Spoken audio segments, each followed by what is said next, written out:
کی ہدایت کی ہے۔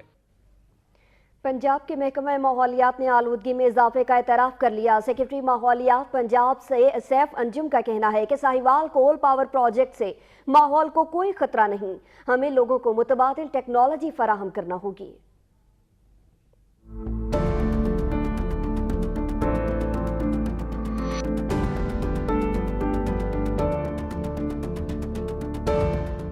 ماحولیاتی آلودگی اور اسموک کے ایشو پر پنجاب کی افسر شاہی بھی جاگ اٹھی اور معاملے پر وضاحتی پریس کانفرنس بھی داغ ڈالی۔ سیکرٹری ماحولیات سیف انجم نے آلودگی میں اضافے کا اعتراف کیا اور ساتھ ہی یہ تجویز بھی دے دی کہ ہمیں لوگوں کو متبادل ٹیکنالوجی فراہم کرنا ہوگی۔ سیکرٹری انوائرمنٹ نے ساہیوال کول پاور پروجیکٹ کو ماحول دوست بھی قرار دے دیا۔ جو کول پاور پلانٹ ہے وہ ابھی اس کے آپریشن میں آیا ہے اور اس میں جو موسٹ کرٹیکل ٹیکنالوجی، جو لیڈنگ ٹیکنالوجی ہیں وہ یوز کی جا رہی ہے۔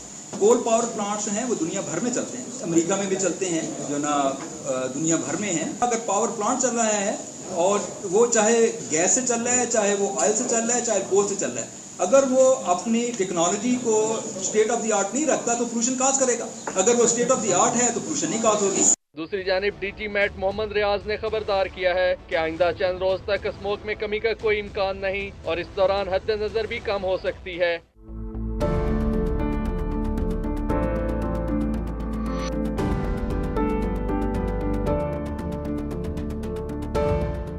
ادھر محکمہ ماحولیات کے افسران نے بتایا کہ پنجاب میں دان کا فضلہ جلانے پر 192 کسانوں کے خلاف مقدمہ درج کیا گیا اور 65 کو گرفتار کیا گیا ہے، جبکہ دان کے فضلے کو جلانے کے بجائے کیسے سمیٹا جائے تاکہ بر وقت گندم کاشت ہو سکے، اس کا جواب حکومتی ذمہ داران کو بھی معلوم نہیں۔